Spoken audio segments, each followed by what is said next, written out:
Welcome to our channel. నేను మీ లక్ష్మణ్. ప్రస్తుతం అంతా పడుతున్నారు ప్రముఖ రియల్ ఎస్టేట్ ఎక్స్పర్ట్ ధనలక్ష్మి గారు. సో హైదరాబాద్ రియల్ ఎస్టేట్ ఏ విధంగా ఉంది, ప్రజెంట్ ట్రెండ్స్ ఏం నడుస్తున్నాయి, సో లొకేషన్ వైజ్ అసలు మార్కెట్ ఏ విధంగా ఉంది తెలుసుకునే ప్రయత్నం చేద్దాం. నమస్తే మేడం. నమస్తే అండి. ఎలా ఉన్నారు? సూపర్ అండి. మీరు అంతా బాగున్నారులే, కానీ రియల్ ఎస్టేట్ కాస్త అప్ అండ్ డౌన్స్ లో నడుస్తుందని చెప్పి వినిపిస్తున్న మాట ఏంటి, అసలు ట్రెండ్స్ ఏంటి రియల్ ఎస్టేట్ పరంగా తీసుకుందాం అంటే మార్కెట్ ఎలా ఉంది? ప్రతి business loan up and down అనేది మామూలే కదండి. కానీ సరే అప్ అండ్ డౌన్ లో కాస్త గ్యాప్ ఎక్కువ వచ్చినట్టు కనిపిస్తుంది. ఎక్కువ వచ్చింది, గ్యాప్ అనేది వచ్చింది సార్, ఉంది, కంటిన్యూ అవుతుంది. కాకపోతే ఈ గ్యాప్ అనేది కస్టమర్లకు ప్లస్ పాయింట్ అంటాను నేను. ఎందుకంటే మార్కెట్ అందుబాటులో ఉంది, అందుబాటులో ఉన్నప్పుడు కొనగలిగితే ఇదే కరోనా కానీ ఇవన్నీ లేకపోతే ఇప్పటికే ఆల్మోస్ట్ మనం ఇప్పుడు అమ్మే అన్ని రెసిడెన్షియల్ కింద కన్వర్షన్. కరెక్టే మేడం, కస్టమర్లకి ఇది ఒక అనుకూలమైన సమయం అన్నారు. కానీ ఎందుకు కస్టమర్లు ముందుకు రావట్లేదు కొనడానికి? కస్టమర్లు ఎప్పుడు అండి మార్కెట్ మన షేర్ మార్కెట్ టైప్లో అనమాట. అంటే బాగుంది పలానా షేర్ బాగుంది అంటే అప్పుడు ఇన్వెస్ట్ చేస్తారు. అట్లా కాకుండా డౌన్ ఉన్నప్పుడు ఇన్వెస్ట్ చేస్తే హై ఉన్నప్పుడు మనం సేల్ చేసుకోనికి వస్తుంది. మేము చేసేది కంప్లీట్గా ప్యూర్లీ ఇన్వెస్ట్మెంట్ మార్కెట్. ఇన్వెస్టర్స్ ఎప్పుడు డౌన్ ఉన్నప్పుడు కొనాలి. సో కస్టమర్స్ గురించి మనం పక్కన పెడదాం కొంతసేపు. అసలు మార్కెట్లో డెవలపర్స్ బిల్డర్స్ పరిస్థితి ఏ విధంగా ఉంది, అసలు వాళ్ళ ఆలోచన ఏ విధంగా ఉంది? మార్కెట్ చూస్తున్నాం డల్గా ఉంది, పక్క సేల్ లేక కాస్త గందరగోళంలో వాళ్ళు ఉన్నారు. పరిస్థితి ఎలా కొనసాగితే దీని ప్రభావం ఎంతవరకు ఉండొచ్చు అంటారు? కస్టమర్స్లో అండి క్లారిఫికేషన్స్ ఎక్కువ కావాలి, క్లియర్ పిక్చర్ కావాలి. ఇట్లా మామూలుగా గుడ్డిగా చెప్తే కొనేవాళ్ళు లేరు ఇప్పుడు వచ్చిన జనరేషన్లో. ప్రతి విషయాన్ని కూడా క్లియర్ ఇన్ఫర్మేషన్ తీసుకొని చేయాలనే దాని మీద నడుస్తుంది. అట్లా క్లియర్ ఇన్ఫర్మేషన్ ఎవరు ఇవ్వగలుగుతున్నారో వాళ్ళకి సేల్స్ అవుతున్నాయి. ఎందుకంటే మన దగ్గర కమర్షియల్ స్పేసెస్ ఎంత షోల్డ్ అవుట్ అవుతున్నాయి, దాని దగ్గరలో ఖచ్చితంగా మరి వాళ్ళు అక్కడ ఎంప్లాయ్మెంట్ జనరేట్ అవుతుంది. కాబట్టి ఎంప్లాయ్మెంట్ వాళ్ళ శాలరీని బట్టి ఓనర్స్ తీసుకోనికి ప్లాన్ చేస్తున్నారు. ఒక స్థాయి బిజినెస్ నడుస్తుంది. వాళ్ళు కంపెనీ నోన్ కంపెనీ, వాళ్ళు అనుకున్న టైంకి డెలివరీ చేస్తారు, అనుకున్నట్టుగా రన్ అవుతుంది, అనుకునేది రన్ అవుతుంది. అట్లా అయ్యేపటికనే మనకి ఎన్ని కడుతుంది అసలు కన్స్ట్రక్షన్స్, అసలు ఎక్కడ చూసినా విపరీతం. అంటే బ్రాండింగ్ లోకి వచ్చేసింది, బ్రాండింగ్ లోకి వచ్చి సేల్స్ కూడా అవుతుంది. సేల్స్ అవ్వకపోతే ప్రాజెక్ట్ బై ప్రాజెక్ట్ చేసుకుంటూ వెళ్తున్నారు కదా. క్వాలిటీ అండి, కస్టమర్లో క్వాలిటీ కావాలి అనేది ఇప్పుడు నడుస్తుంది. ప్రతి విషయంలో కూడా ఎక్కడ పడితే అక్కడ గుడ్డిగా మన వాళ్ళ మాటలు నమ్మేసో లేకపోతే మన ఫ్రెండ్స్ అట్లా అనేసి కాకుండా వాళ్ళు ఓన్గా వెరిఫై చేస్తున్నారు. క్లియర్గా ఇన్ఫర్మేషన్ ఎవరు ఇస్తున్నారు, కంపెనీ ఏంటి, ట్రస్ట్ ఏంటి, ఇవన్నీ చూసుకుని ఇన్వెస్ట్ చేస్తున్నారు. ఎందుకంటే ఇన్వెస్ట్మెంట్ రేషియో పెరిగింది. మనకు ఒకప్పుడు 1,00,000, 2,00,000, 3,00,000 పెడితే ప్లాట్ వచ్చేది. ఇవాళ 20 లక్షల నుంచి 30 లక్షలు, 40 లక్షలు కూడా ప్లాట్ కాస్ట్ వెళ్ళిపోయింది. మరి ఆ స్థాయిలో అంత అమౌంట్ పక్కకు పెట్టగలిగిన వాళ్ళు ఎంత ఆలోచిస్తారు? అంటే నేను అనేది ఏంటంటే మేడం, మనీ రొటేషన్ అవ్వక బిజినెస్ జరగట్లేదా? అనుమానాలతోటి ఎందుకు రిస్క్ చేయటం, ఒక 2 years ఆగితే అసలు మొత్తం క్లారిటీ వస్తుంది కదా అని ఆగిపోతున్నారా రియల్ ఎస్టేట్లో ఇన్వెస్ట్ చేయకుండా? వెయిటింగ్ ఎక్కువ నడుస్తుందండి, వెయిటింగ్ నడుస్తుంది. డబ్బులు లేక కాదు, ట్రాన్సాక్షన్స్ అవ్వక కాదు. మన దగ్గర ఏది కూడా ఇంత జనాభా, అంటే హైయెస్ట్ జనాభా ఉండరు. కన్జ్యూమర్స్ మినిమం అట్లీస్ట్ 10 to 15% ప్రతి ప్రోడక్ట్కి ఉంటారు. అది ఎంత లీస్ట్ తీసుకున్నా కూడా మినిమం కన్జ్యూమర్స్ ప్రతి దాంట్లో అవసరము, నీడ్స్. ఒక ఫ్యామిలీ ఏర్పడింది, ఫస్ట్ కావాల్సింది ఇల్లే కదా, లేకపోతే ఇన్వెస్ట్మెంట్ కొంచెం సేవింగ్స్ వచ్చింది, ఫస్ట్ కావాల్సింది ప్లాటే. అట్లా ఇంట్లో రిక్వైర్మెంట్స్, ట్రాన్సాక్షన్ జరుగుతున్నాయి. కాస్త వెయిట్ చేస్తే మార్కెట్ ఎట్లుంటుంది, ఎవరు వస్తారు, ఏం జరుగుతుంది, ఏమవుతుందంటే అండి సోషల్ మీడియా కావచ్చు, ఇంకొకటి కావచ్చు, ఒక రకమైన యాంగ్జైటీ క్రియేట్ అవుతుంది పబ్లిక్లో. ఎక్కువ నాలెడ్జ్ తెలుసుకుంటే వెయిటింగ్ పీరియడ్ ఎక్కువ ఉంటుంది, డెసిషన్ మేకింగ్ తగ్గుతుంది. ఆ డెసిషన్ మేకింగ్ తగ్గడం వలన ఇప్పుడు ఈ గ్యాప్ అనేది కనబడుతుంది. సోషల్ మీడియా ప్రభావం కూడా కాస్త రియల్ ఎస్టేట్ రంగం బాగా చూపిస్తుంది. ఫస్ట్ అర్థం కాలేదు కానీ ఇప్పుడు 1 by 1 అర్థమవుతుంది అది కూడా.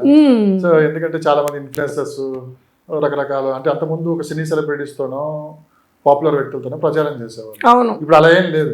ఎవరికి వాళ్ళు బ్రాండ్ అంబాసిడర్ అయిపోయారు, ఎవరి కంపెనీకి వాళ్ళే హీరో చేసేసుకుంటున్నారు, ప్రమోట్ చేసుకుంటున్నారు. ఒక ఖర్చులు తగ్గించుకుంటున్నారు, ఒక మరోపక్క వీళ్ళు పాపులారిటీ అవుతున్నారు, దాని మీద బిజినెస్ కూడా జరుగుతుంది. మొత్తం మీద ఓవరాల్గా చూస్తే ఇదంతా మీకు ఏమనిపిస్తుంది అంటే మార్కెట్ మీద దీని ప్రభావం ఎలా ఉందంటారు? కొంత ఆగుతున్నారండి. నా అడ్వైజ్, నేను 20 సంవత్సరాల ఎక్స్పీరియన్స్ ఏం చెప్తుందంటే, కొనే ఇన్వెస్టర్స్ అంటే నేను ఒక 10 కోట్లు పెడుతున్నాను, 20 కోట్లు పెడుతున్నాను, లేకపోతే 2-3 కోట్లు పెడుతున్నాను, ఒక బిజినెస్ మోడల్లో దాన్ని ఇక్కడ పెడతాను అక్కడ తీస్తాను అట్లా ఆలోచన చేసే వాళ్ళది వేరే విషయం. వాళ్ళు ఖచ్చితంగా ఇది చూసుకోవాల్సిందే, మార్కెట్ ఏం జరుగుతుంది, లేకపోతే రాజకీయ పరంగా ఏం జరుగుతుంది, ఇవన్నీ చూసుకోవాల్సిందే. కానీ నేనేమంటానంటే ఈ క్యాడర్ ఆఫ్ పీపుల్ ఒక 20% ఉన్నారు, ఆ పెట్టలేని వాళ్ళు ఒక 20%, 30% ఉన్నారు. కానీ మిడిల్గా ఉన్నారు చూడండి, వీళ్ళు కూడా పోస్ట్ పోన్ చేస్తున్నారు మార్కెట్ వాళ్ళు. అది అంటే మాట్లాడుకునే దాంట్లో టైం గడిచిపోతుంది. టైం గడిచిపోయినప్పుడు ఎప్పుడైనా సరే లొకేషన్ అది రాదు, రేట్ అది రాదు. మనం ఇప్పుడు అనుకుంటున్నాము ఈ 4-5 ఇయర్స్ నుంచి అన్సర్టనిటీ అనుకుంటున్నాం. ఆల్మోస్ట్ మన కరోనా దగ్గర నుంచి అండి, కరోనా దగ్గర నుంచి ఈ రోజుకి రేట్లు మేము అమ్మినవే తీసుకుంటే దాదాపు 2 times పెరిగినాయి. 2 times 2019 నా ప్లాట్ రిజిస్ట్రేషన్ 4 years 5 years మన కరోనా టైంలో, కరోనాకి బిఫోర్ నా ప్లాట్ రిజిస్ట్రేషన్ అయింది Shadnagar. 6,000 rupees for square yard మన టోల్గేట్ దగ్గరే ఉంటుంది. ఇవాళ ఆ లొకేషన్లో వెంచర్ వేసి 25,000 అమ్ముతున్నారు. 25,000. కరోనా ఉంది, తర్వాత ఎలక్షన్ వచ్చింది, ఎలక్షన్ అయిపోయినాక కాంగ్రెస్ గవర్నమెంట్ వచ్చింది, ఇవన్నీ మైనస్లో అనుకుంటున్నారు పబ్లిక్. కానీ గ్రౌండ్ లెవెల్లో వెళ్ళి చూస్తే అక్కడ 2 times రేటు పెరిగింది. మేము చాలా హ్యాపీ. 4 ఇదంతా అండి వెయిటింగ్ పీరియడ్. అంటే వాళ్ళది మా అందరినీ డెసిషన్ వీళ్ళు తీసుకోకుండా, వీళ్ళకి ఏం చెప్తుంది మార్కెట్, వీళ్ళు ఎక్కడ పుట్టి పెరిగారు, వీళ్ళు వచ్చి హైదరాబాద్ ఎన్ని సంవత్సరాలు, ఎంత ఎక్స్పాన్షన్ అవుతుంది, మన కళ్ళకి ఏం కనబడుతుంది, మనం ఏం ఎక్స్పీరియన్స్ చేస్తున్నాము అనే విషయాన్ని పక్కన పెట్టి, ఈ రియల్ ఎస్టేట్ నేను ప్లాట్ కొనాలి అనగానే ఫస్ట్ యూట్యూబ్ ఓపెన్ చేసి వాళ్ళు ఏం చెప్తారు, వీళ్ళేం చెప్తారు, రాజకీయం ఏం జరుగుతుంది, ఇదేం జరుగుతుంది, అదేం జరుగుతుంది, అంత గజిబిజిగా ఉంది, ఆగుదాం 4 రోజులు. గ్రౌండ్ లెవెల్కి వెళ్ళి విజిట్ చేసే పరిస్థితులు అయితే ఇక్కడ కనపడలేదు. నా ఎక్స్పీరియన్స్ తీసుకోవట్లేదు. నేను ప్లాట్ కొనాలంటే నా ఎక్స్పీరియన్స్ తీసుకోవట్లేదు, మొత్తం పబ్లిక్ ఎక్స్పీరియన్స్ తీసుకుంటున్నాను. పబ్లిక్ ఒక్కొక్కరి పర్సెప్షన్ ఒక్కొక్క రకంగా ఉంటుందండి. ప్రతి విషయాన్ని కానీ వస్తువుని కానీ దృష్టి మారిపోతుంటుంది. ఎందుకంటే వాళ్ళు పెరిగిన ఏరియా కావచ్చు, లేకపోతే మ్యానిపులేటింగ్ మైండ్ సెట్ ఉండొచ్చు. కొంతమంది మా దగ్గరకు వస్తుంటారు, ఏం లేదు ఇన్ఫర్మేషన్ తీసుకొని వెళ్తారు. వాళ్ళ ఒక ఆఫీస్లో ఒక హెడ్, ఒక కరెంట్ డిపార్ట్మెంట్లో ఒక హెడ్, అట్లా ఇన్ఫర్మేషన్ తీసుకెళ్ళి అక్కడ ఉన్న వాళ్ళందరినీ కూర్చున్నప్పుడు ఇన్ఫ్లుయెన్స్ చేస్తుంటాడు. ఈయన ఆనందపడుతుంటాడు. ఏమంటే నేను చెప్పింది వింటున్నారు చూడు పబ్లిక్, నా దగ్గర ఇంత నాలెడ్జ్ ఉంది అని. కేవలం నాలెడ్జ్ అట్లా 2-3 నేను గమనించాను. ఏం చేస్తారంటే వచ్చి ఇన్ఫర్మేషన్ అంతా తీసుకుని అప్డేటెడ్లో ఉంటారు. మళ్ళీ లేదు మేడం బిజినెస్ చేసేస్తాం అట్లా ఇట్లా అంటారు. మనం ఏముంది, మనకు ఆశే కదా, అరే కొంచెం సర్కిల్ ఉన్న పర్సన్ కదా వెళ్ళి మాట్లాడితే, ఒకరోజు అక్కడికి వెళ్తే ఆశ్చర్యపోయాను నేను, ఓన్లీ మాట్లాడడం మీద. అట్లే చాలామంది ఇన్ఫ్లుయెన్స్ చేస్తున్నారు చుట్టుపక్కల కూడా. ఎందుకంటే మనకున్న అవసరము, మనకున్న పరిస్థితులు వాళ్ళకు ఉండవు, ఆబ్వియస్లీ వాళ్ళకు ఉండవు. ఎప్పుడైనా ఎదుటాడు బాగుపడుతుంటే బాగుపడు అని చెప్పేవాళ్ళు ఎవరండి? పేరెంట్స్, అంతేనా? వెల్ విషర్స్ ఎవరున్నారు ఇవాళ రేపు మనం అనుకుంటే? పేరెంట్స్, అయితే హస్బెండ్ వైఫ్, వీళ్ళే కదా. వీళ్ళు కాకుండా ఎవరైనా మన గ్రోత్ కోరుకునే వాళ్ళు ఉన్నారా? మరి ఎవరు చెప్పిన మాటలు మనం వింటున్నాం. మార్కెట్ చూస్తుండగా మారుతూనే ఉంది. ఇప్పుడు ఎలక్షన్స్ వస్తాయి, ఎలక్షన్స్ అయిపోతాయి, ఇంకొకటి ఒక మూమెంట్ అందితే మనం కొనగలుగుతామా? సో మీరు అన్నది కరెక్టే మేడం. ముందు సోషల్ మీడియా గురించి ఒక 2 ప్రశ్నలు అడుగుతాం. ఫస్ట్లో బాగానే ఉంది, సోషల్ మీడియా ప్రభావం వల్ల కాస్త రియల్ ఎస్టేట్ గురించి కూడా చాలా ఇన్ఫర్మేషన్ కూడా తెలుసుకున్నారు, ఒక అవేర్నెస్ తీసుకుని వచ్చాం అంతే. దాని రాను ఏం జరుగుతుందంటే, అదే సోషల్ మీడియా ద్వారా రాంగ్ కమిట్మెంట్స్ తోటి రకరకాల ప్రచారాలు చేసుకుంటూ ముందుకెళ్తున్నారు. అదే నిజం అనుకొని చాలామంది లాస్ పోతున్నారు. సో ఓవరాల్గా ఇందులో మంచి ఏం కనపడింది, చెడు ఏం కనపడింది? అవేర్నెస్ అనేది ఇంపార్టెంట్ అండి. ఎందుకంటే అవేర్నెస్ లేక ఒక టైంలో 50% అంత స్థాయిలో అవేర్నెస్ ఇస్తున్నారా? సోషల్ మీడియా ఇస్తున్నారు, బిజినెస్ చేసుకుంటున్నారా? ఇస్తున్నారు కొంతవరకు. అంటే అది కూడా మనం, వాళ్ళు ఎవ్వరు, వాళ్ళ బ్యాక్గ్రౌండ్ ఏంటి, వాళ్ళు ఏం మాట్లాడుతున్నారు, ఏం మాట్లాడిపిస్తున్నారు, ఇది ఇంపార్టెంట్ కదండి. ప్రతి దానికే దాని మూలాలే, వాళ్ళ వాల్యూస్ ఏముంటాయో దాన్ని బట్టి వాళ్ళు ముందుకు వెళ్తుంటారు.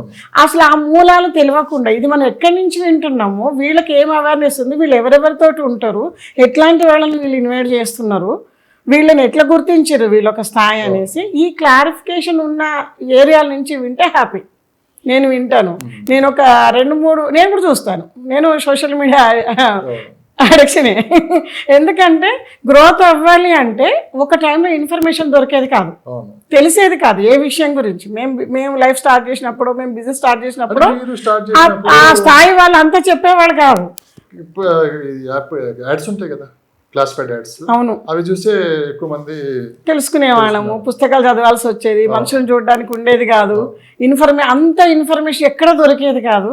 ఇవాళ అంత ఇన్ఫర్మేషన్ ఇవ్వగలిగిన కెపాసిటీ ఉన్న వాళ్ళు కూడా మన ఆన్లైన్లోకి వస్తున్నారు, ఎక్స్ప్లెయిన్ చేస్తున్నారు. మీలాంటి మీడియా ద్వారా బయటకు వస్తున్నారు. వాళ్ళ గ్రోత్, వాళ్ళ ఎక్స్పీరియన్స్ వాళ్ళవి ఎక్కడున్నాయండి ఇంతకుముందు? ఇప్పుడు నేనున్నాను, నేను నెలకు 4-5 లక్షలు డ్రా చేస్తాను, మాకు ఒక క్యాబిన్ ఉంటుంది. మా ఆఫీస్లో నా దగ్గరకు రావాలంటే 1 గంట వెయిట్ చేయాల్సి వస్తుంది. మరి అట్లాంటి వాళ్ళు, వేరే వాళ్ళు నేను ప్లాట్ కొనాలనుకుంటున్నాను, లేకపోతే నాకు ఇన్ఫర్మేషన్ కావాలి అనే వాళ్ళు ఎవరు తెలుసుకోవడానికి ఉండేది? అవకాశమే ఉండేది కాదు. ఇట్లా ఈ స్థాయి వాళ్ళని కూడా మీరు తీసుకొస్తున్నారు, మాట్లాడిస్తారు. ఇన్ఫర్మేషన్ బాగుంది, ఇన్ఫర్మేషన్ బాగుంది, కానీ ఎక్కడి నుంచి ఇన్ఫర్మేషన్ తీసుకుంటున్నాము, ఇదేంటి, ఈ ప్లాట్ఫామ్ ఏంటి, నేనేమనుకుంటున్నాను. నేనైతే అండి ఈరోజు కూడా 60-70% నా ఓన్ డెసిషన్ ఉంటుంది ఏ విషయమైనా సరే. ఎందుకంటే ఒక 30 సంవత్సరాల జీవితము కొంత ఎక్స్పీరియన్స్ని, కొంత ఐడియాని ఇచ్చింది. ఇదే మెయిన్ బేస్. ఒక 30% నాలాగా ఆలోచించేవాళ్ళు, ఆ ప్రొఫెషన్లో టాప్ ఉన్న వాళ్ళు, వాళ్ళ ఎక్స్పీరియన్స్ ఏం చెప్తున్నారు, దాన్ని ఎంతవరకు నేను తీసుకోవచ్చు, నాకు ఎంతవరకు రిలేటెడ్ అవుతుందని చూసుకొని తీసుకుంటాను. ఇప్పుడు అట్లా కాదు, ఇది స్క్రోల్ చేయడం మొదలు పెడితే అసలు ఓవర్లోడ్ అయిపోతుంది. మాకు ఒక ½ అన్ అవర్ రీల్స్ చూస్తే డెసిషన్ ఏముండదు. ఫోన్ పక్కకు పడేసి పడుకోవడమా, లేకపోతే యాంగ్జైటీతో కూర్చోవడమా ఉంటుంది. ఆ డెసిషన్ ఏం తీసుకుంటారు? అట్లా కాకుండా ఇందులో కూడా నువ్వు ఏ విషయాన్ని నువ్వు తెలుసుకోవాలనుకున్నా ఫస్ట్ నోటీస్ చేసుకుని ఆ ఇన్ఫర్మేషన్ ఎవరు కరెక్ట్ ఇస్తారో చూసుకొని అవి చూస్తే ఉపయోగపడుతుంది. రామచంద్ర గారికి మీకు కొద్దిగా బిజినెస్ పరంగా తీసుకున్నా అంటే లైఫ్ ఒకేసారి స్టార్ట్ అయినట్టు, సేమ్ మీరు అదే పచ్చల బిజినెస్తో ఫస్ట్ మీ కెరీర్ స్టార్ట్ చేశారు. రామచంద్ర గారు ఫస్ట్లో కూడా అవును సార్, అదే బిజినెస్ అంచెలంచెలుగా ఎదిగి సక్సెస్ అయ్యారు. అవును, ఎక్కడ నామోషిగా ఏం లేదండి. ఎందుకంటే ఎక్కడ స్టార్ట్ అయ్యింది మన లైఫ్, మళ్ళీ ఎంత ఎదిగామనేది ఇంపార్టెంట్ చూస్తాం, కానీ అక్కడే పడిపోయామని ఎవరు చూడరు. సో అది ఆ బిజినెస్ వదిలేసి దాదాపు 20 years అవుతుంది రియల్ ఎస్టేట్ రంగంలోకి వచ్చి. ఈ 20 సంవత్సరాల్లో మీరు ఇలాంటి గడ్డు పరిస్థితులు ఎప్పుడైనా చూసారా? అంటే మొత్తం ఓవరాల్గా రియల్ ఎస్టేట్ పరంగా. తెలంగాణ టైంలో చూసామండి. నేను అప్పుడే స్టార్ట్ చేశాను బిజినెస్. మేము ఇంత కన్ఫ్యూజ్, ఇంత ఇదిగా లేదనిపించింది నాకు. అంటే ఇప్పుడు అనుకున్నానండి సోషల్ మీడియాని. అప్పుడు తెలంగాణ అసలు మొత్తం ఖాళీ అయిపోతుంది, హైదరాబాదు అసలు ఇక్కడ ఎవరు ఉండరు. మేము ఎగ్జిబిషన్లో స్టాల్ పెడితే ఆ రోజు వరకు నేను వెళ్ళిన రోజు ముందు వరకు కూడా అడిగి వెళ్ళేవాళ్ళంట, అమ్మో ఇది రియల్ ఎస్టేట్ ఇది అనేసి అట్లా తిరిగేయడం మొదలు పెట్టారు. అంటే మరీ అనమాట, అసలు ఇక్కడ అసలు ఏం జరగదు, ఏం అవ్వదు అన్న టైము కొంతకాలం ఉంది. అది కొంతకాలం ఉంది. తర్వాత మనకి మామూలుగా ఆ టైంలో కూడా కొనే వాళ్ళు ఉన్నారండి. ఆ టైంలో కూడా ఎంతండి 300 రూపాయలు ఇన్స్టాల్మెంట్. ఆ టైంలో కూడా కొన్న వాళ్ళు ఇవాళ రింగ్ రోడ్కు నియర్ బై అయినాయి. అవి ఇప్పుడున్న అవుటర్ రింగ్ రోడ్కి నియర్ బై అయినాయి. 20,000-30,000 నడుస్తుంది ఫర్ స్క్వేర్ యార్డ్.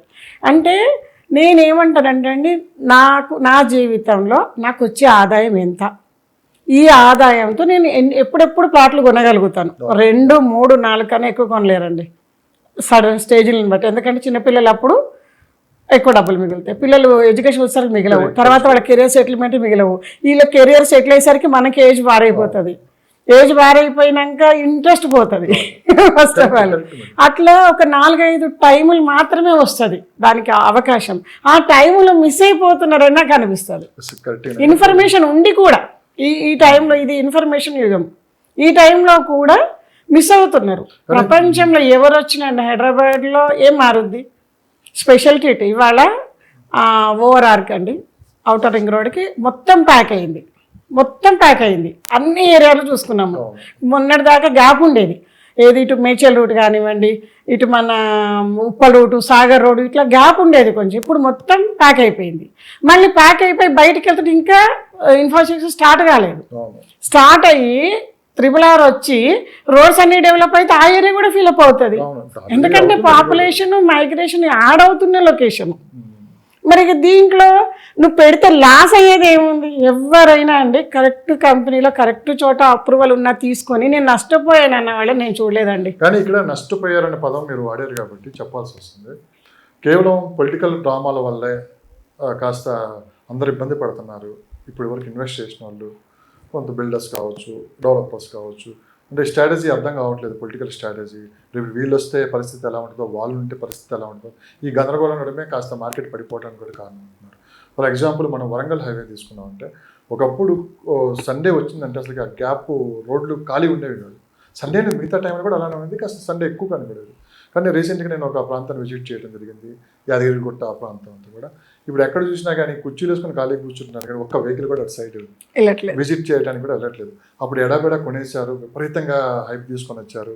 సో అంత నష్టపోయారంటే ఏమో అవటానికి లేదు, అమ్ముకోవడానికి అవకాశం దొరకట్లేదు. ఒకళ్ళు అమ్ముదామంటేనేమో ఆ ప్రైస్ అసలు ప్రైస్ రావట్లేదు. సరే ఏదన్నా కొందామంటే అక్కడికి వెళ్తేనే అసలు మార్కెట్ చూస్తేనే అస్సలే బాగాలేదు.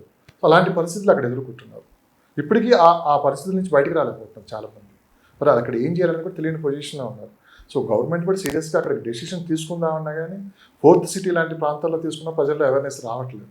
ఇంకా అక్కడ కూడా డెవలప్ చేస్తామంటే ఎవరు ముందుకు వస్తారని చెప్పి కొంతమంది ఆందోళనతో ఉన్నారు. ఏంటి మేడం పరిస్థితి, ఎట్లా కొనసాగి? ఎట్లా అయిందంటే అండి, మార్కెట్ ఎప్పుడు 10 yearsలో ఒక 2-3 years పీక్ ఉంటుందండి. ఆ 2-3 yearsలోని 4-5 times పెరుగుతుంది రేటు ఖచ్చితంగా. లాస్ట్ 10 yearsలో ఎవరైనా సరే వాళ్ళు ఉన్న లొకేషన్, వాళ్ళ చుట్టుపక్కల లొకేషన్స్ ఎక్కడైనా ఎంక్వైరీ చేయొచ్చు. 4 times పెరగని లొకేషనే లేదండి. ఈవెన్ మనకి యాదాద్రి వైపు కూడా లాస్ట్ 10 yearsలో 4 times పెరిగింది. అట్లనే మనం కొన్న దగ్గర నుంచి 10 yearsలో ఖచ్చితంగా ఏదో ఒక టైంలో మారుద్ది.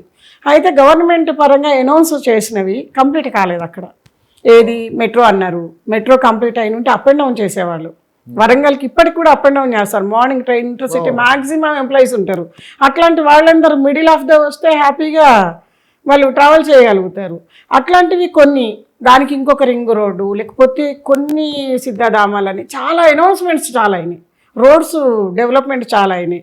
అక్కడ మనకి గంధమాల రిజర్వాయర్ కానివ్వండి, బసాపురం రిజర్వాయర్ కానివ్వండి, హ్యూజ్ డెవలప్మెంట్. ఇప్పుడు మనము ఎక్కడికో వెళ్తున్నాం, బయటికి వెళ్ళాలి అంటే హైదరాబాద్లో ఎక్కడ కరెక్ట్ ప్లేస్ లేదు, కానీ అక్కడ రిజర్వాయర్స్ ఉన్నాయి, గ్రీనరీ ఉంది, టెంపుల్ ఉంది.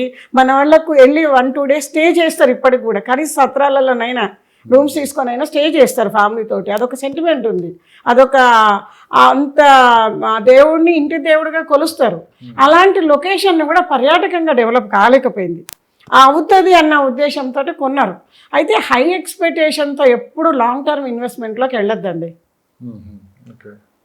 ఎప్పుడు కూడా మనము ఎంత పెడుతున్నామో, ఎన్ని సంవత్సరాల్లో ఎంత ఎక్స్పెక్ట్ చేస్తున్నాం అనేది ఉండాలి. ఇప్పుడు మన ఎల్ఐసి పాలసీ వాళ్ళకి వెళ్ళి 15 సంవత్సరాలు కడుతూనే ఉండాలి. తర్వాత మళ్ళీ 4-5 సంవత్సరాలు గ్యాప్ తీసుకుని ఇంత మెచ్యూరిటీ అనేసి చూపిస్తాడు. క్లియర్ కదా? ఇన్వెస్ట్మెంట్ అనగానే ఈ టైం బీయింగ్ ఉంటుంది అనేది మన మైండ్ సెట్ కావాలి. చిన్న ఎగ్జాంపుల్ ఒకటి ఉంది మేడం, ఇన్సూరెన్స్ కంపెనీల గురించి జోక్ ఉంది.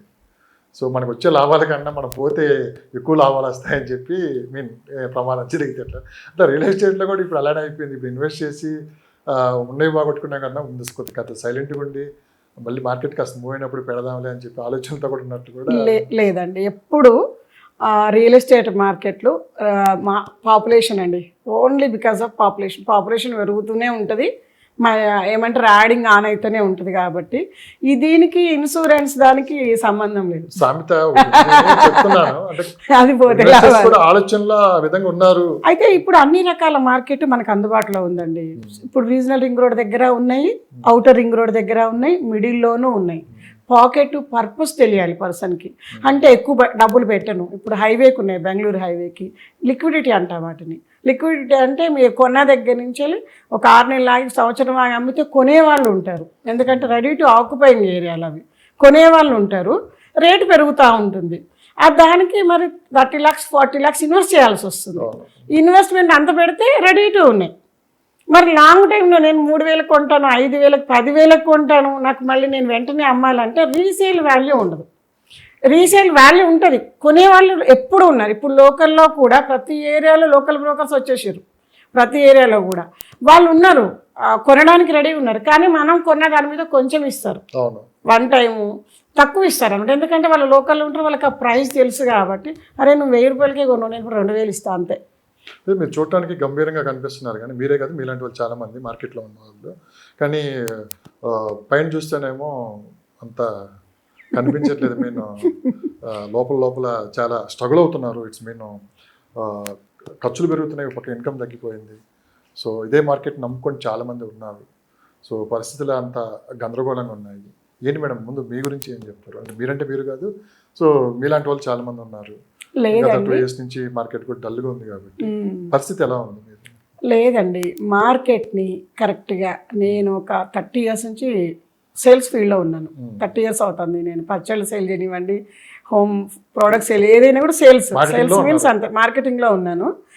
కనీసం గ్రౌండ్లోకి వెళ్ళి వర్క్ చేయగలిగితే 10:1-2 ఎప్పుడు రెడీ ఉంటారండి. ఇప్పుడు ఏమవుతుందంటే అంత హార్డ్ వర్క్ చేయకుండా, నేను చాలా హార్డ్ వర్క్ చేశాం. కెనోపీస్ పెట్టినాము, ఎగ్జిబిషన్లో స్టాల్స్ పెట్టినాము, రోడ్ షోస్ పెట్టినాము, అపార్ట్మెంట్స్లలో పాంపెయింట్స్ వేసినాము. అంటే ఎక్స్పీరియన్స్ ఎట్లా వచ్చింది, ఒక కస్టమర్స్కి ఎక్స్ప్లెయిన్ చేయడము, మాట్లాడడము, ఇది కొన్ని సంవత్సరాలు చేసినాం మేము. కొన్ని సంవత్సరాలు చేసినాక మాకు ఆ ఎక్స్పీరియన్స్ వచ్చి మేము ఇప్పుడు లీడర్ పొజిషన్లోకి వచ్చినాం. ఇప్పుడు వస్తూనే లీడర్లం కావాలంటే ఏదైతే ఇప్పుడు అదే పొజిషన్. ఇప్పుడు ప్రతి ఒక్కరు వస్తూనే డబ్బులు రావాలి, తొందరగా సంపాదించేసారంటే ఏది కూడా 20 సంవత్సరాలు 18 సంవత్సరాలు చదివితే కానీ ఒక స్థాయి శాలరీ అర్న్ చేయడానికి లేదు. ఒక సినిమాలో డైలాగ్ కూడా ఉంది, ఎంతమంది చేస్తారో రియల్ ఎస్టేట్ అని చెప్పి, ఎవరిని అడిగినా రియల్ ఎస్టేట్ అంటున్నారు అని. ఎంతమంది వినపడతారు కానీ ప్రొఫెషనల్స్ తక్కువ ఇందులో. బయట అన్నిట్లలో కన్నా కూడా ఇందులో ప్రొఫెషనల్స్ తక్కువ. ఎందుకంటే ట్రైనింగ్ ఇచ్చేవాళ్ళు, మెంటరింగ్ ఏమి ఉండదు. కంపెనీకి ఏం పని లేదు, ఏజెంట్స్ లాగా వర్క్ చేస్తారు. కంపెనీ నువ్వు ప్లాట్ అమ్ము, నేను కింద ఇస్తా అంతే, అంతవరకే నడుస్తుంది. ఇప్పుడు మాలాంటి కంపెనీలలో ఏంటంటే కంపెనీ మెంటర్స్ని పెట్టి మాకు కోచింగ్ ఇస్తారు, ట్రైనింగ్స్ ఉంటాయి. నేను ఒక మెంటర్గా వర్క్ చేస్తాను, నేను కోచింగ్ ఇస్తాను, మాలాగా తయారు చేస్తాం అన్నట్టు. ఒక బిజినెస్ ప్రొఫెషన్ని మనం డబ్బులు పెట్టి మనం ఒక బిజినెస్ని ఎస్టాబ్లిష్ చేస్తే దాన్ని డబ్బులు పెట్టి, టైము పెట్టి, ఎక్స్పర్టిజం ఎట్లా నేర్చుకుని తర్వాత ప్రాఫిట్స్ గురించి ఆలోచిస్తాం. కానీ రియల్ ఎస్టేట్లో ప్లాట్ అమ్మితే డబ్బులు వచ్చేస్తాను, నేను ఇవాళ వచ్చి రేపు అమ్మేస్తాను, నేను అమ్మలేకపోతే ఇది కరెక్ట్ మార్కెట్ కాదు, అసలు మార్కెటే నడుస్తలేదు అని దాన్ని తీసుకురావడం రాంగ్ అంటాను. ఇప్పటికి కూడా ఎవరైనా సరే గ్రౌండ్లో, నేను కూడా గ్రౌండ్లో వర్క్ చేస్తాను. ప్రతి కస్టమర్తో నేను టచ్లోకి వెళ్తాము, ఎక్స్ప్లెయిన్ చేస్తాము, గ్రోత్ ఏంటి, డెవలప్మెంట్స్ ఏంటి, రిటర్న్స్ ఏంటి, వాళ్ళు ఎందుకు ఇన్వెస్ట్ చేయాలనుకుంటున్నారు, వాళ్ళ పర్పస్ ఏంటి, అది దీనికి సూట్ అవుతుందా లేదా, వాళ్ళకి ఏ ప్రోడక్ట్ సూట్ అవుతుంది ఏంటి, అన్ని వివరంగా మాట్లాడగలుగుతాం కాబట్టి మాకు మార్కెట్ ఉంది. మార్కెటింగ్లో కూడా కొన్ని స్ట్రాటజీస్ ఉంటాయి. అంటే పర్టికులర్గా ఒక లొకేషన్నే నమ్ముకొని అక్కడ పనిచేస్తూ ఉంటారు. మామూలుగా రియల్ ఎస్టేట్ గురించి చెప్పంటే మొత్తం టోటల్ హైదరాబాద్ మొత్తం మాదే అని చెప్పేవాళ్ళు చాలామంది ఉన్నారు. బేసిక్ అవును, అన్ని లొకేషన్స్ గురించి చెప్తారు, కానీ పర్టికులర్ ఒకే లొకేషన్ మీద పనిచేసే వాళ్ళు కొంతమంది ఉంటారు. అది దాన్ని నమ్ముకొని ముందుకెళ్తూ ఉంటారు. చాలామంది అక్కడ కొన్న వాళ్ళు కూడా నేను మంచి ప్రాఫిట్స్ అవి చూస్తూ ఉంటారు. మీరు పర్టికులర్గా ఒక లొకేషన్ హైదరాబాద్ వచ్చిన తర్వాత ఒక లొకేషన్, ఏ లొకేషన్ సెలెక్ట్ చేసుకున్నారంటే మీరు ఏం చెప్తారు? సో అదే లొకేషన్ని దృష్టిలో పెట్టుకొని సో అక్కడే మార్కెటింగ్, అక్కడే కంపెనీస్ని సెలెక్ట్ చేసుకోవటం, మీరు అదే పని వర్క్ చేస్తూ ఉంటారు. సిటీ మొత్తం తిరగలేరు కదా, సో అది కూడా ఒక ఇంపార్టెంట్. ఫస్ట్ ఇక్కడ లొకేషన్ సెలెక్ట్ చేసుకోవటం, ముందు ఆ లొకేషన్ గురించి పూర్తి ఇన్ఫర్మేషన్ మన దగ్గర ఉన్న తర్వాత మనం అవతలకి చెప్పాలన్న ఒక క్లారిటీ ఉంటుంది. హైదరాబాద్ గురించి మొత్తం చెప్పాలన్నా అవదు. అట్లా మీరు ఏ లొకేషన్ సెలెక్ట్ చేసుకున్నారు? నేను వచ్చేసి బెంగళూరు హైవే సెలెక్ట్ చేసుకున్నాను. Only Bengaluru highway. ఎన్ని సంవత్సరాల నుంచి బెంగళూరు హైవే మీద వర్క్ చేస్తాను? నేను దాదాపు 14 సంవత్సరాలు అవుతుంది. ఏం తెలుసుకున్నారు మేడం బెంగళూరు హైవే ఈ 14 సంవత్సరాల్లో? మీరు చూసింది ఏంటి, ఇప్పటివరకు మీరు చూసింది ఏంటి, చూడబోతుంది ఏంటి, అక్కడ ఏం జరుగుతుంది మీకు? టాప్ అంటే మీరు ఎక్కడ శంషాబాద్ నుంచి మొదలు పెట్టుకుంటే జడ్చర్ల వరకు అసలు అక్కడ ఆ ప్రాంతం మొత్తం తెలుసు. ఎన్ని విలేజెస్ ఉన్నాయి, ఇప్పటి వరకు అంతకుముందు ఎలా ఉండేది, ఇప్పుడు ఎంత డెవలప్ అయింది, ఎంత ప్రైస్ రేట్ పెరిగింది, అన్ని డీటెయిల్గా మీకు తెలుసు. ఒకసారి నాకు ఆ బెంగళూరు హైవే గురించి అప్ టు జడ్చర్ల వరకు అసలు పరిస్థితి ఏ విధంగా ఉంది, మార్కెట్ పొజిషన్ ఏంటి అనేది మీరు ఒకసారి చెప్తారు. నాకు బెంగళూరు హైవే ఎందుకు నచ్చిందంటే అండి, సిటీకి ఎంజీబీఎస్ బస్ స్టేషన్కి షాద్ నగర్ 50 kilometers వస్తుంది. రోడ్డు బాగుంటుంది, కనెక్టివిటీ. ఇప్పుడు ఇంకా రోడ్డు పెంచుతున్నారు బెంగళూరు హైవేది. ఆ వర్క్ ఆల్రెడీ 50-60% అయిపోయింది. ఎయిర్పోర్ట్ ఉంది, ఎయిర్పోర్ట్ ఒకటి.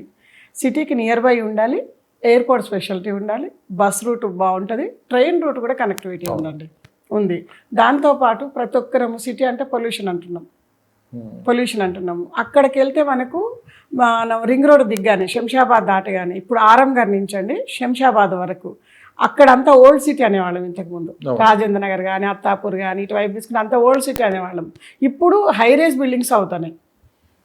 దాదాపు అస్టచ్ మొత్తం ఎయిర్పోర్ట్ శంషాబాద్ వరకు కూడా చాలా హ్యూజ్ డెవలప్మెంట్స్ వస్తున్నాయి. ఈ డెవలప్మెంట్స్ ఎందుకు వస్తున్నాయి అంటే సిటీకి నియర్ బై కాబట్టి, ఇటు గచ్చిబౌలికి రావాలన్నా నియర్ బై కాబట్టి వస్తుంది. ఆ ఎయిర్పోర్ట్ నుంచి రింగ్ రోడ్ దిగగానే మనము తీసుకుంటే లెఫ్ట్ సైడ్కి ఎయిర్పోర్ట్ హడా జోన్ అండి. ఎయిర్పోర్ట్ హడా జోన్లో ఒక 12 కిలోమీటర్స్ వరకు మనకు కన్స్ట్రక్షన్ హై రేజ్ పర్మిషన్స్ లేవు.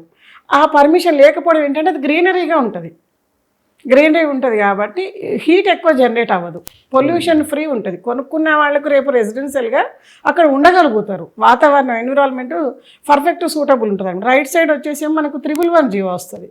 అది కొన్ని వేల ఎకరాలు ఉంది 111 జీవో వచ్చేసి. అందులో కూడా ఎక్కువ ఫామ్ హౌస్లు గ్రీనరీనే మ్యాక్సిమం మెయింటైన్ చేయాలి. అది తీసేసిన ఎంతో కొన్ని వేల ఎకరాలు మాత్రం ఖచ్చితంగా ఉంచుతారు. ఎందుకంటే హైదరాబాద్కి అది బ్యాక్ బోన్.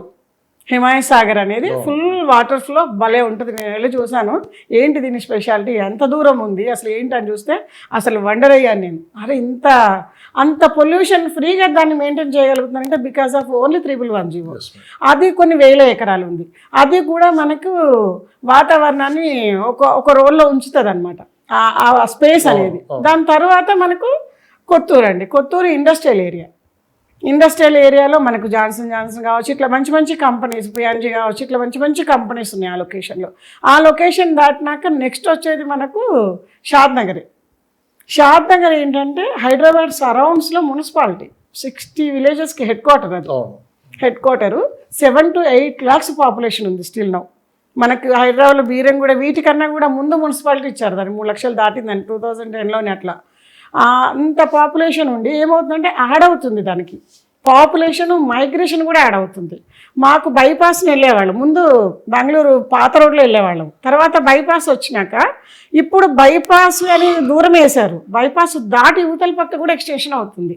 అంటే మైగ్రేషన్ పాపులేషన్ ఎక్కడైతే యాడింగ్ ఆప్షన్ ఉందో అక్కడ కొనుక్కునే వాళ్ళకి రేపు రెసిడెన్షియల్గానే కదండి మనం అమ్మే ప్లాట్లన్నీ, ఎవరైతే వచ్చి రేపు కొనుక్కుంటారో ఉండడానికి అప్పుడు వీళ్ళు అమ్మేటప్పుడు డిమాండ్ ఉన్నట్టు లెక్క. కాబట్టి ఆ స్కోప్ బాగా ఉంది. ఆ స్కోప్ ఉండడము చుట్టుపక్కల అంతా ముందు వెళ్ళేటప్పుడు కొత్తూరు, మళ్ళీ ఇప్పుడు రైట్ సైడ్ తీసుకుంటే షాబాద్లో 4000 ఎకర్స్ ఉంది ఆల్మోస్ట్. మనకు చందనమల్లి, సీతారాంపూర్, సెజ్ కారిడార్ 3800 నుంచి 4000 ఎకరాల వరకు ఉంది ఆల్మోస్ట్ అండి. అక్కడ నేను హైదరాబాద్ అని చూసాము. మేము వెళ్ళినప్పుడు ఏం లేదు, చిన్న విలేజ్. ఇవాళ కన్స్ట్రక్షన్ స్టార్ట్ అయినాయి, కంపెనీస్ స్టార్ట్ అవుతుంటే అసలు ఆ విలేజ్ అండి మొత్తం ఎట్లా అంటే ట్రేడింగ్, మొత్తం చిన్న ఇల్లు సింగిల్ రూమ్స్ కట్టేయడం, వర్కర్స్ వస్తుంటారు కదా బయట నుంచి వెళ్ళి, అది బట్టలు అవి ట్రేడింగ్ ఎంత బాగా డెవలప్ అయిందంటే అరే ఇది కదా గ్రోత్. ఒక ఇండస్ట్రీస్ ఏరియాకు దగ్గరగా ఉంటే ఇంత గ్రోత్ ఉంటుందా అనేసి ఆలోచన చేసినాం మేము. అట్లా ఆ ఏరియా బాగా గ్రోత్ అవుతుంది. అటు వెళ్తే ముందుకెళ్తే జడ్చెల్ల, బాలనగర్, మనకు రాజాపూర్ సెజ్ కానివ్వండి, పోలేపల్లి సెజ్ కానివ్వండి, బాలనగర్ కానివ్వండి, ఇవన్నీ చిన్న స్మాల్ స్కేల్ ఇండస్ట్రీస్ ఉన్నాయి. ఇప్పటికి కూడా ఆ లొకేషన్లో అంటే బూరుగులు కానివ్వండి, బాలనగర్ కానివ్వండి కడితే రెంట్స్ వస్తాయండి, ఇల్లు కడితే రెంట్స్ వస్తాయి.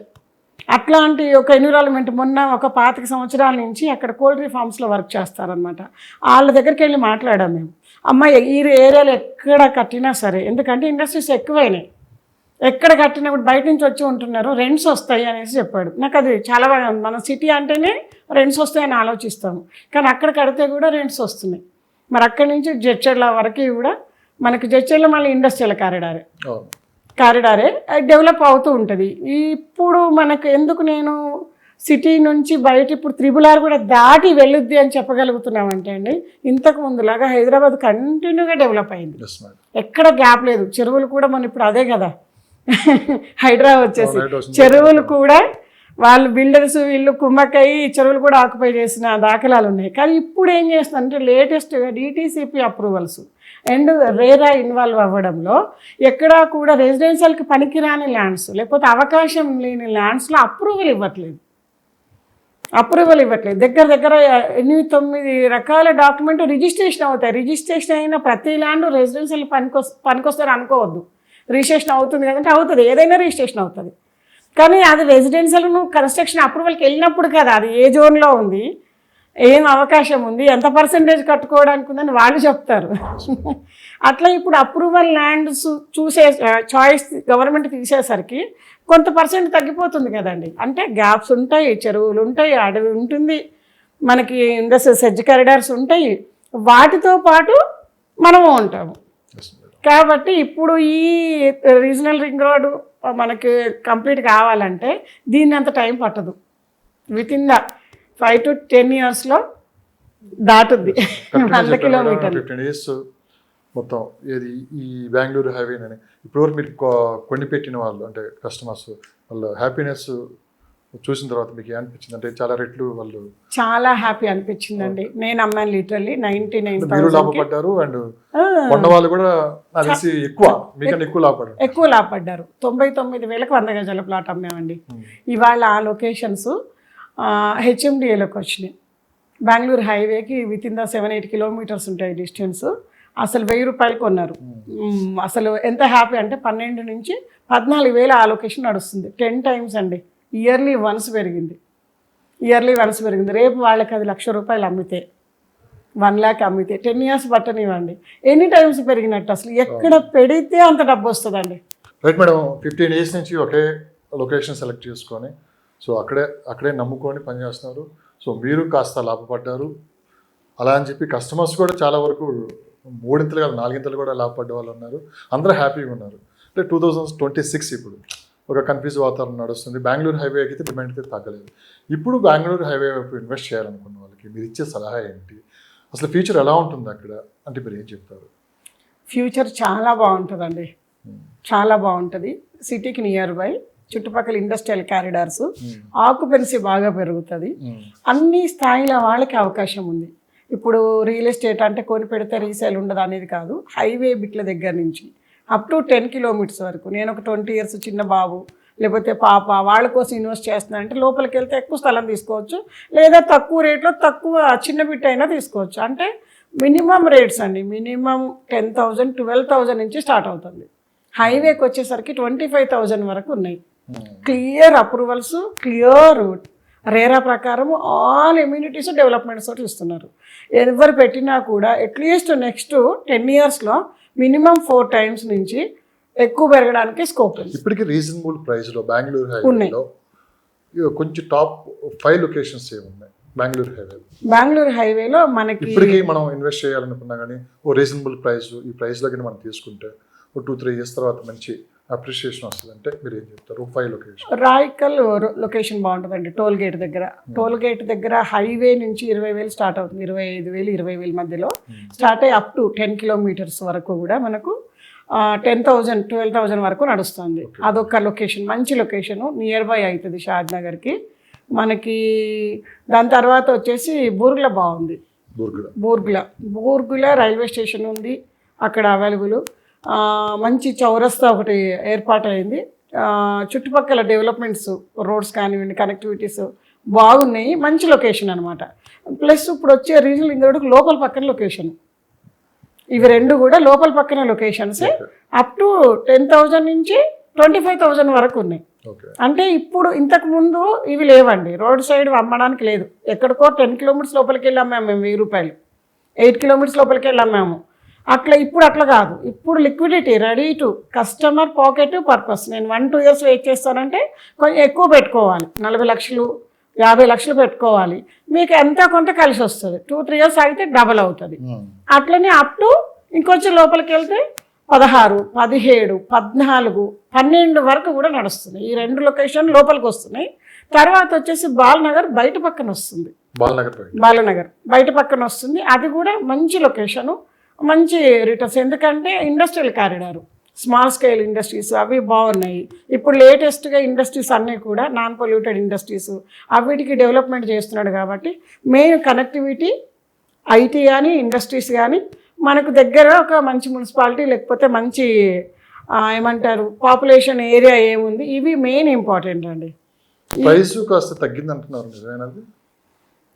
ప్రైస్ పర్టికులర్గా అయితే తగ్గలేదండి. రోలింగ్ నడుస్తుంది. అయితే స్పెషల్గా మా వెంచర్స్లో ఏంటంటే మేము 19 సంవత్సరాల నుంచి కంపెనీ షాద్ నగర్లో లొకేటెడ్లో ఉంది కాబట్టి దాదాపు ఆ ఏరియాలోనే ఒక 150 ప్రాజెక్టులు మేము కంప్లీట్ చేసి ఉంటాం. 150 ప్రాజెక్టులు ఆ ఏరియాలోనే కంప్లీట్ చేసి ఉంటాము. అయితే ఇప్పుడు కంపెనీ ఏం చేస్తుందంటే పాత వాటిలలో ఒక్కొక్క వెంచరు కంప్లీట్ కాకుండానే కొత్త వెంచర్స్ వస్తుంటే జంప్ అయితే వెళ్ళిపోయినాం మేము. జంప్ అయితే వెళ్ళిపోయినప్పుడు సేల్స్ లేనప్పుడు షట్ డౌన్ చేశారు అన్నట్టు. పాత వెంచర్ షట్ డౌన్ చేసుకుంటే కొత్తగా ఓపెన్ చేసుకుంటే వెళ్ళిపోయారు. అట్లా ఇప్పుడు ఏవైతే పాత వెంచర్స్ ఉన్నాయో క్లియర్ టైటిల్ ఉంటుంది, అప్రూవల్ ఉన్న లేఅవుట్సే, వేరే ఒకట్లేదు కానీ డిటిసిపి అప్రూవల్ ఉన్న లేఅవుట్లే. డెవలప్మెంట్స్ పరంగా అప్పుడు డిటిసిపి ప్రకారం ఏం డెవలప్మెంట్స్ ఉంటాయి, గ్రోత్ ఏరియా, మంచి లొకేషను, గ్రోత్ ఏరియాలు, తక్కువ రేట్లలో. అంటే ఇప్పుడుండే అప్రూవల్ కాస్ట్ కానివ్వండి, మనకి రోడ్స్ వీటికి తీసేసిన ల్యాండ్ కాస్ట్ కానీ ఇవన్నీ యాడ్ చేయకోకుండా అప్పటికి, ఎందుకంటే కంపెనీ చాలా తక్కువలో కొన్నారు, వాళ్ళకి ఇవన్నీ యాడ్ చేసుకోకుండా కూడా ప్రాఫిట్లోనే ఉంటున్నారు. కాబట్టి ఇటువంటి ప్లాట్స్ ఒక 2000 ప్లాట్లు మా దాంట్లో రిలీజ్ అయినాయి. చాలా హ్యాపీ. ఆల్రెడీ తీసుకునే కస్టమర్సే మళ్ళీ రిపీటెడ్గా తీసుకుంటున్నారు ఆ లొకేషన్లో. మనకి తక్కువ ప్రైస్లో 10,000, 12,000, 14,000 హైవేకి నియర్ బై బిట్లు లాంచ్ అయినాయండి. స్పెషాలిటీ ఒకటి ఇప్పుడు ప్రజెంట్ సిచ్యువేషన్స్ని బట్టి మాకు రిలీజ్ చేశారు. ప్రజెంట్ అయితే బెంగళూరు హైవేకి అయితే ఎటువంటి డోకా లేదండి. బుల్లెట్ ట్రైన్స్ అటే, ఎయిర్పోర్ట్ అటే, మళ్ళీ మన అన్ని హైవేస్లలో బెంగళూరు హైవేకి ఐటీకి సంబంధించిన రిలేటెడ్ కానివ్వండి, ట్రాన్స్పోర్టేషన్ కానివ్వండి, అన్ని విధాలుగా బాగున్న లొకేషన్. బెంగళూరు హైవే గురించి కంప్లీట్ డీటెయిల్స్గా చాలా మంది అడుగుతున్నారు. సో మీ కాంటాక్ట్ నెంబర్ ఏమైనా ఇస్తారా, కొంచెం ఇన్ఫర్మేషన్ ఇవ్వడానికి? ఇంటర్వ్యూలో కాకుండా పర్సనల్గా ఎవరైనా ఫోన్ చేసినా కానీ మీరు ఇవ్వడానికి రెడీగా ఉన్నారా? హ్యాపీగా అండి, ఎవరైనా కూడా కాంటాక్ట్ చేయొచ్చు. కానీ క్లియర్గా మీకు ఇన్వెస్ట్ చేద్దామని ఆలోచన ఉన్న వాళ్ళు తప్పకుండా కాంటాక్ట్ చేయండి. కంప్లీట్ ఇన్ఫర్మేషను, రేట్లు, అప్రూవల్స్ ఏముంటాయో అన్నిట్లలో నేను సపోర్ట్ చేయగలుగుతాను, మంచి ప్లాట్స్ ఇప్పించగలుగుతాను. ఇప్పటి వరకు మేము ఇప్పించిన వాళ్ళందరూ చాలా గ్రోత్, చాలా హ్యాపీగా ఉన్నారు. ఎప్పుడూ కాంట్రాక్ట్లో ఉంటాము. ఇవాళ సేల్ చేసాం కదా పక్కకు జరగడం ఉండదు. నేను 10 years నాడు ఇప్పించిన కస్టమర్ కూడా ఈరోజు ఏం రేట్ ఉంది, అక్కడ ఏం డెవలప్మెంట్ వస్తున్నాయి అప్డేట్ చేస్తూ ఉంటాము. అది మెయిన్ స్పెషల్ కాబట్టి తప్పకుండా కాంటాక్ట్ చేయొచ్చు. అందరికీ ప్లాట్స్ కావాలండి, ఎందుకంటే మన లైఫ్ స్టైల్ని చేంజ్ చేయగలిగింది మన కన్సర్న్ లేకుండా ఓన్లీ ఇన్వెస్ట్మెంట్సే. ఆ ఇన్వెస్ట్మెంట్లలో బెస్ట్ లొకేషన్ బెంగళూరు హైవే కాబట్టి మీకు నేను ఆ ఇన్ఫర్మేషన్, ఎందుకంటే నేను తీసుకుందాం అనుకున్నప్పుడు నాకు అప్పుడు ఇన్ఫర్మేషన్ దొరకలేదు, నేను లాస్ అయ్యానని ఫీల్ అవుతాను. మరి అట్లా మీరు తీసుకుందాం అనుకున్నప్పుడు మీ దగ్గర ఇన్ఫర్మేషన్ ఉంటే హ్యాపీ కదా. మరి అందుకోసం ఇన్ఫర్మేషన్ ఇవ్వడం కోసం నా నంబర్ ఇస్తున్నాను, 8099725262. నా నంబర్ వచ్చేసి 8099725262 అండి. Thank you sir.